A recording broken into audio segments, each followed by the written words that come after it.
Bienvenue sur Horizon News, la chaîne qui décrypte l'actualité chaude et brûlante en Afrique. Vous informer vite, bien et sans détour, c'est notre engagement. Chaque jour, nous vous apportons des informations vérifiées, des analyses percutantes et des sujets incontournables qui font vibrer le continent. Politique, société, économie, faits divers ou événements majeurs, tant rien ne nous échappe. Restez connectés pour ne rien manquer de l'Afrique en mouvement. Abonnez-vous pour être toujours à la pointe de l'info. Bienvenue sur Horizon News, votre référence pour l'actualité africaine décryptée sans filtre. Vous informer vite, bien et sans détour, c'est notre engagement quotidien. Les élections législatives du 11 janvier 2026 au Bénin ont confirmé un paysage politique verrouillé. Avec 37% de participation, l'Union progressiste, le Renouveau et le Bloc républicain raflent les 109 sièges de l'Assemblée nationale. Le principal parti d'opposition, les démocrates, malgré 16% des voix au national, se retrouve sans aucun député, un échec retentissant dû au seuil de 20% par circonscription. Dans ce nouveau numéro de l'Invité, nous recevons Expérience Tébé, président du Mouvement populaire de libération. Il livre son analyse sans concession. Piège électoral prévisible, division de l'opposition, leçons pour l'avenir et position du MPL face à la trêve politique et à la présidentielle à venir. Restez jusqu'au bout pour comprendre les enjeux profonds de cette reconfiguration politique béninoise. Abonnez-vous à Horizon News, likez et partagez cette vidéo pour ne rien rater des prochaines analyses exclusives. Ma première question, comment se porte le parti Mouvement populaire de libération après cette situation électorale à laquelle vous n'avez pas participé? Je parle des législatives et des communales. Nous nous portons très bien et on n'était pas parti pour participer aux législatives et aux communales et compte tenu des situations de dernière minute que nous avons connues dans notre groupe. On est très tôt, nous avons jeté l'éponge en ce qui concerne les législatives et les communales parce que qu'ils vous souviennent que notre parti avait déjà participé aux législatives en 2023 et nous apprécions avec justesse les nouveaux tests, le nouveau code électoral et les contours de ces élections, les efforts qu'il fallait déployer avant de pouvoir lever le siège. Et il était inutile pour mes camarades et moi d'aller encore à un pèlerinage juste pour montrer que nous sommes une organisation qui vit. Donc, nous nous portons très bien et la suite de ces élections générales nous verra en scène bientôt. Alors, nous avons connu déjà les résultats pour les législatives, on attend les résultats pour les communales et au terme de ces résultats, en tout cas de ces élections législatives avec les résultats qu'on a obtenus, il se fait que le parti Union progressiste et le parti Bloc républicain BR lèvent les 109 députés pour la 10e législature. Quelle lecture en tant que président du parti vous faites de cette situation, de ce résultat? Alors, comme lecture pour nous, personnellement, et pour d'autres acteurs politiques avertis, je crois que c'est sans surprise. C'est sans surprise que nous avons abouti à ce résultat parce que, et d'ailleurs, pour ceux qui suivent l'actualité, nous, au niveau du MPL, ça fait partie des raisons pour lesquelles nous avons jeté l'éponge au niveau du cadre de concertation. Nous étions convaincus que il serait difficile à un parti seul, dans le contexte où nous sommes, un parti de l'opposition, parti seul, pouvoir lever les 20% dans les 24 circonscriptions électorales. C'est un piège qu'il fallait éviter à tout prix. Malheureusement, malgré le fait que nous ayons tiré à plusieurs reprises sur la sonnette d'alarme, malgré nos supplications, malgré nos mises en garde, nous sommes tombés dans ce panneau, donc les résultats ne doivent surprendre personne. Vous le faites si bien, vous le dites si bien, le parti Les Démocrates auquel vous étiez allié dans le cadre de concertation de l'opposition, ce parti s'en sort avec 16% au plan national. C'est vrai qu'il y a une régression de 8% par rapport au taux de 2023. Aujourd'hui, avec 16%, ils n'ont aucun siège. Avec le taux obtenu en 2023, avec les 10% au plan national, quand même, ils avaient réussi à lever les sièges. ne pensez-vous pas que c'est la situation qui a prévalu cette année qui a fait qu'ils n'ont pas pu lever de sièges? Et avec 16% de taux, pourquoi ne pas lever au moins 4 ou 5 sièges? Non, il faut aller de façon un peu claire pour que nos auditeurs ne s'embrouillent pas. Hein. Le code électoral a été voté le 15 mars 2024. Donc, depuis le 15 mars 2024, les nouvelles dispositions contenues dans l'article 146 indiquaient déjà de façon claire à tout le monde que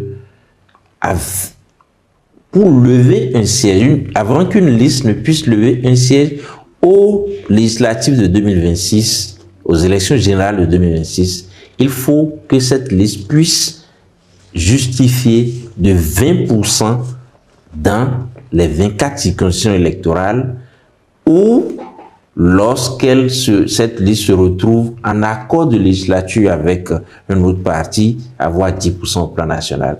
Donc c'était évident et justement, c'est la pomme de discorde entre nous, notre parti et le groupe auquel nous avons appartenu parce que nous avons insisté qu'il est impossible d'aller dans cette aventure seul espérant remplir les 20% dans les 24 circonscriptions électorales. Je pense que ceux qui ont pris le risque de faire une telle aventure doivent aujourd'hui s'en vouloir de s'être entêtés pour ne pas pouvoir se placer plutôt dans la deuxième option d'être en accord de gouvernance avec une deuxième liste qui participe. Et pour gérer ce problème, pour éviter du moins ce problème, nous, notre opposition au niveau du cadre, nous avions proposé à temps de former un deuxième bloc de l'opposition au niveau du cadre de concertation afin de pouvoir faire les deux listes. Mais malheureusement, les égos des uns, les gens voulaient sauver des logos, la guerre de leadership a fait que cette option n'ayant pas abouti, les démocrates aussi se sentant suffisamment forts, espéraient pouvoir lever 20% dans toutes les circonscriptions. Or, c'est quand même scientifique.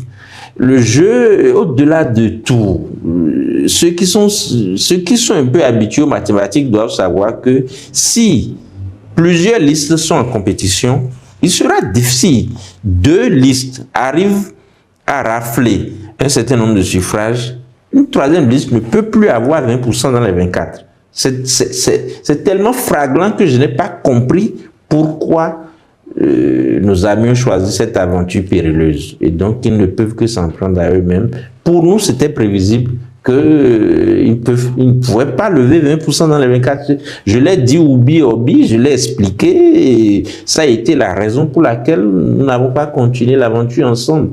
Et j'ai évité également de me placer comme l'oiseau de mauvais augure qui dirait que l'Assemblée va tomber dans les mains des deux partis. Mais pour ceux qui étaient proches de moi, je leur ai expliqué, c'était quasi impossible à une troisième liste. Lorsque UP et BR vont lever des sièges, c'est impossible à une troisième liste d'avoir 20% dans les 24 circonscriptions. C'est mathématique.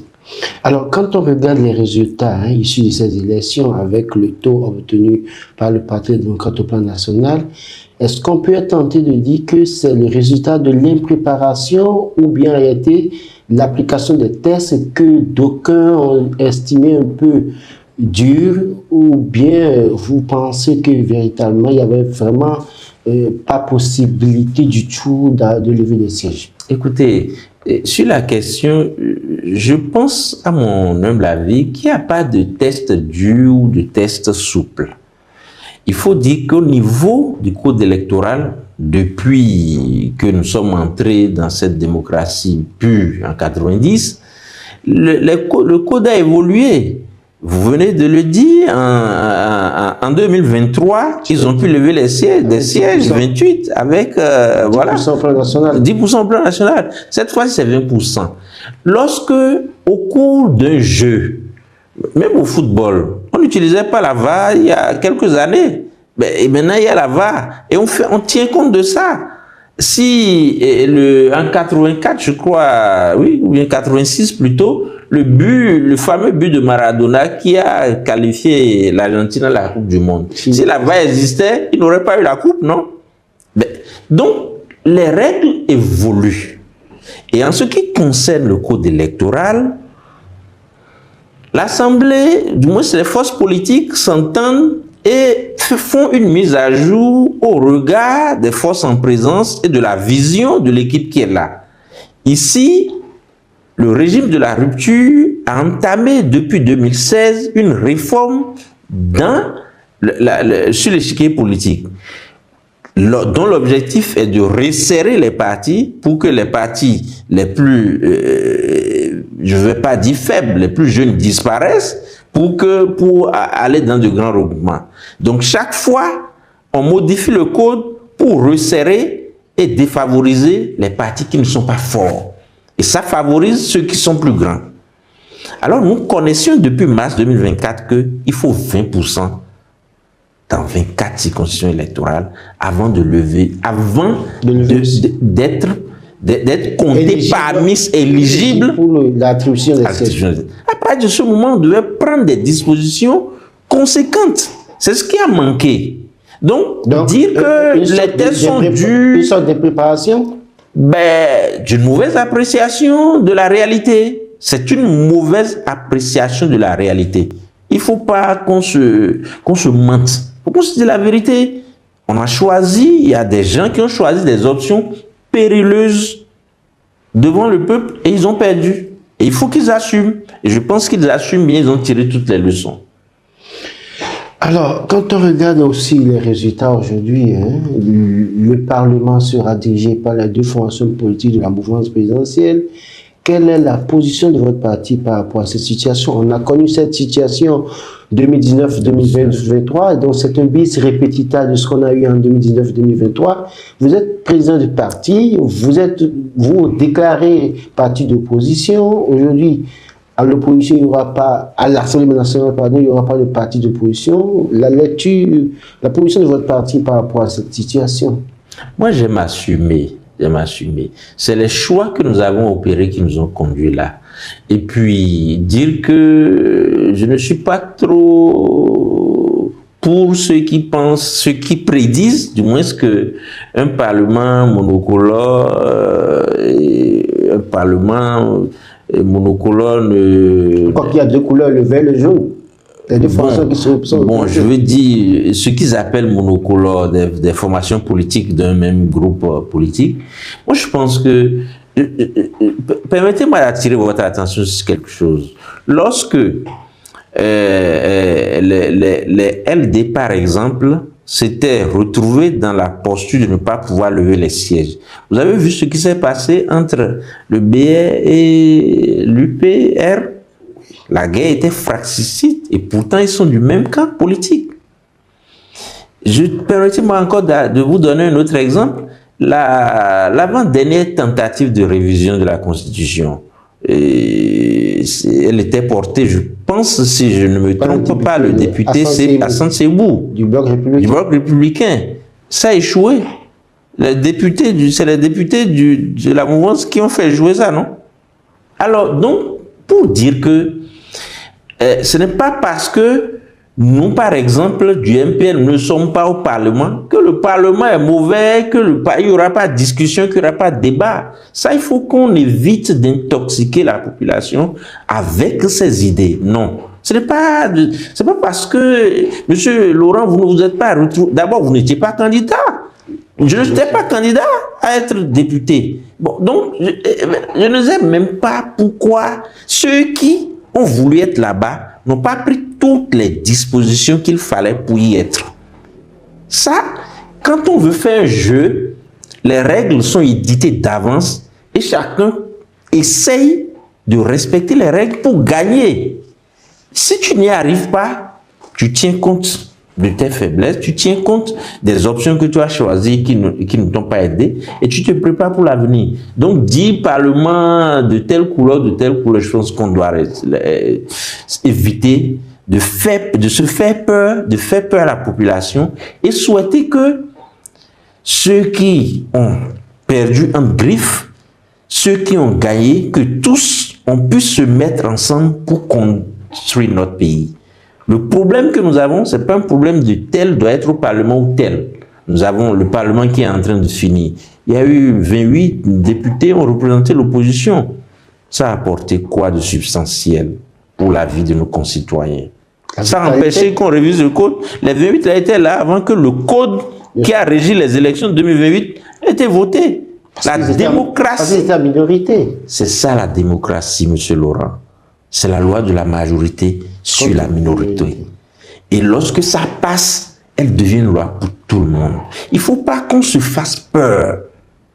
Il faut qu'on puisse accepter les choses telles quelles et prévoir. Si, écoutez, même, je vais vous donner un exemple. Même le chef de l'État qui est là, il ne se satisfait pas de tout ce qu'il a fait. Il veut bien améliorer sa gouvernance. Sa gouvernance. Bon, moi je ne vais pas vous faire langue de bois. Moi, j'ai discuté avec lui, j'ai échangé avec lui. J'ai trouvé, je lui ai fait part de mes appréhensions sur un certain nombre de choses par rapport à sa gouvernance. Et il est d'accord. Et d'abord, il a eu une expression idiomatique qui vraiment m'a attiré mon attention. Il dit, écoutez, même Jésus, s'il revenait sur terre, ce qu'il a fait, je suis sûr qu'il va changer, il va chercher à améliorer. Donc, je ne prétends pas avoir fait tout de bien. Et donc, notre souhait aujourd'hui, c'est que nous tous on puisse se mettre ensemble alors et corriger ce qui est là pour que le pays avance.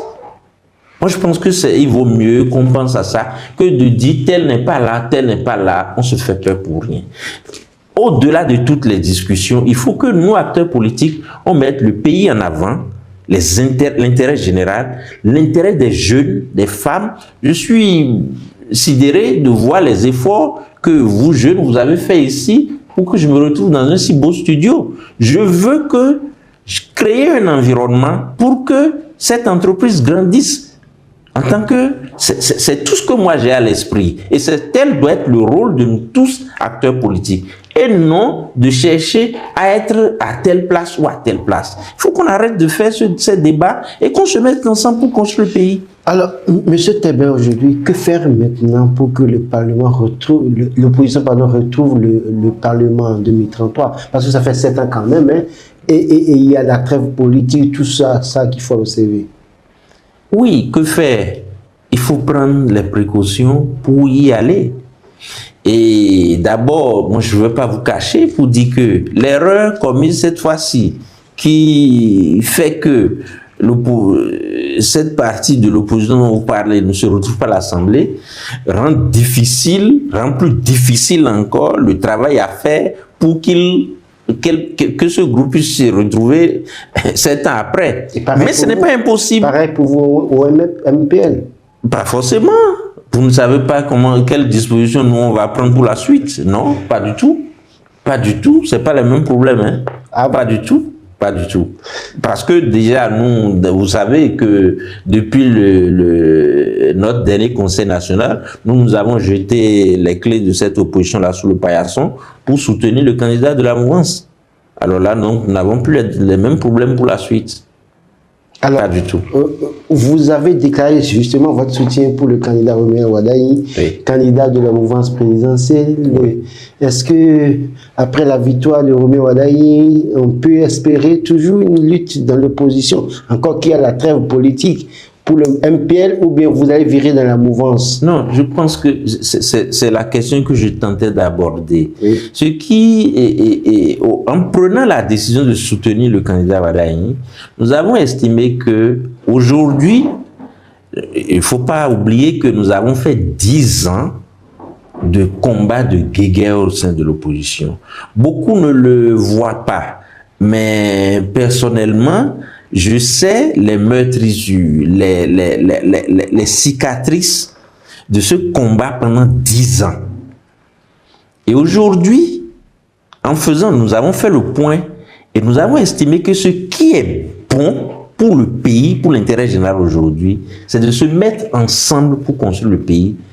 plutôt que de continuer la guerre inutile qui n'a apporté aucune solution. Vous êtes dans la vision de la trêve politique pour construire ensemble le pays. Bon, trêve ou non trêve, c'est ça l'important. Ce qui est important, nous, notre parti se place aujourd'hui comme celui qui va ramener, voyez-vous, lorsque deux individus se disputent et 5 mètres, ils sont à 5 mètres l'un de l'autre, quand ils parlent, ils vont pas bien s'entendre.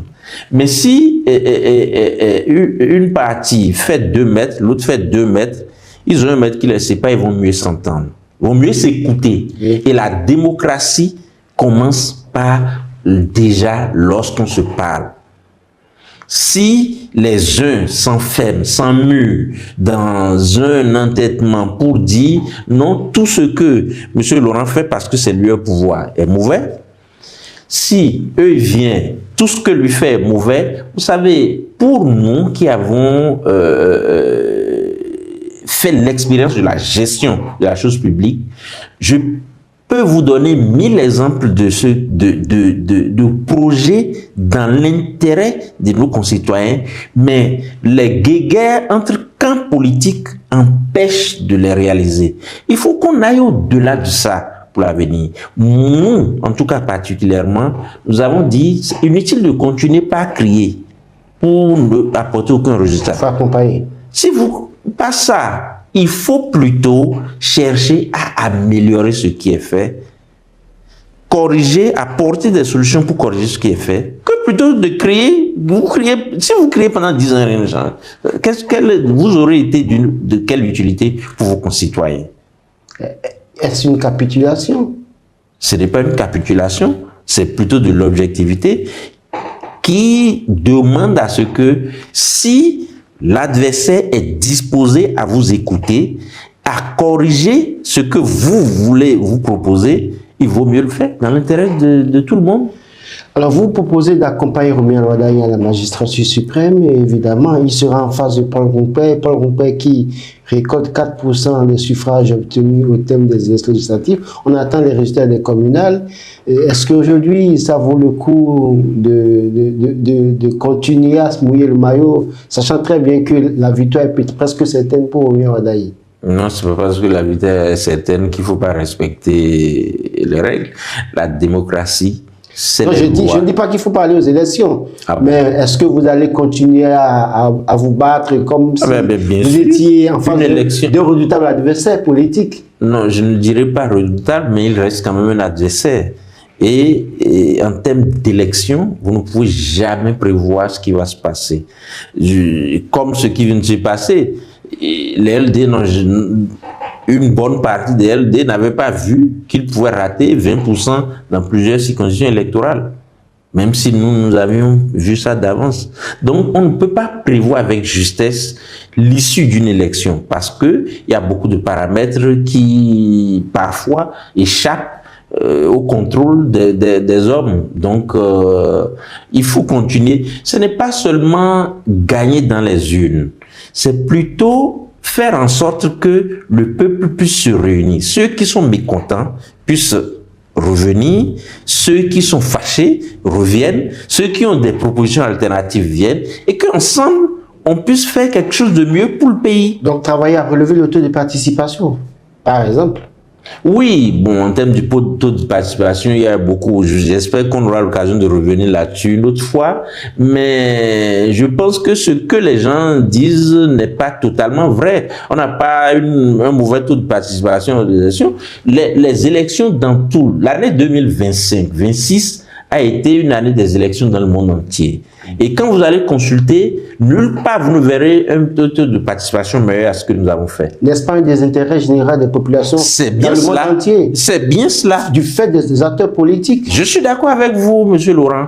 Et ça, c'est nous qui devons travailler. C'est notre crédibilité qui est en jeu. Si nos actions, de plus en plus, ne convainquent pas les populations pour qu'ils se lèvent, ceux qui se décident d'aller voter pour nous, ça c'est pas la faute à quelqu'un, c'est pas la faute à Yves, c'est pas la faute à Talon ou quelqu'un, c'est la faute à toute la classe politique entière. Et c'est le phénomène qu'on observe aujourd'hui dans tous les pays, dans tous les continents. Au MPL, qu'est-ce que vous allez faire pour convaincre la population? C'est pour ça que nous allons décider de travailler. Nous allons essayer de décider, nos militantes et militants, à aller choisir. Parce que non seulement c'est un acte civique, mais c'est le début, c'est le début de la conscience que chaque citoyen doit avoir, être responsable, parce que nous avons choisi nos dirigeants et donc nous sommes comptables de ce qu'ils vont faire. C'est important. Et cette bataille, nous allons y mettre ardemment. Ma dernière question pour vous, vous l'avez dit, vous avez fait de la guéguerre politique pendant 10 ans. Patrice Talon est en train de partir. Quelle appréciation de sa gouvernance? Satisfait ou pas satisfait ou mi-satisfait? J'avoue que en définitive, on peut dire qu'il a fait ce qu'il a pu faire. Et Monsieur Laurent, si vous étiez à sa place, vous ne ferez pas ce que lui est en train de faire. Pas exactement. Pas exactement. Un autre à sa place, il ne fera pas ce qu'il en fait. Maintenant, je ne peux pas espérer que quelqu'un puisse aller aux élections avec un programme, il se fait élire et il va faire ce que moi je pense. C'est pas possible. Et c'est ça le problème que nous avons entre Béninois. Il faut pouvoir s'écouter, se concéder un certain nombre de choses. Il a un programme et d'ailleurs, sur la plupart des points où nous l'attaquons, il se réfère à son programme et nous dit que c'est ce qu'il a prévu. Et donc, il a fait ce qu'il a pu dans ce qu'il a prévu de nous faire. Il faut qu'il nous revienne, nous, aujourd'hui, de prendre la suite et de faire mieux que lui, de corriger ce que nous pensons qui a été mal fait, de faire mieux que lui. Et mieux que lui, c'est que les filles du Bénin puissent vivre mieux dans leur pays. C'est ça qui doit être désormais notre challenge. Qu'est-ce qui vous fait choisir Paul Ronquet et Romain Wadaï face à Paul Ronquet? Pourquoi pas Paul Ronquet? Non, parce que les militants de mon parti ont demandé de choisir Romain Wadaï. Les militants, et pas, pourquoi pas vous-même? Mais non, les militants, moi je suis responsable de formation politique. Le plus souvent, on sait très bien que les responsables du parti disent avoir consulté les militants, mais le plus souvent, c'est toujours la volonté du président qui passe. Non, mais pas vrai. Qu'est-ce qui a milité en faveur de Romain Wadaï fondamentalement? Bon, ben, ils ont fait le point, ils ont trouvé que c'est le meilleur, et vous aurez, oui, je pense bien, pour tous ceux qui étaient à notre Conseil national, ils ont constaté, c'est ce que les militants veulent. Et je pense qu'ils ont raison, parce que non seulement, moi je dirais pas, je ne suis pas adepte du concept de la continuité. C'est pas pour dire la continuité.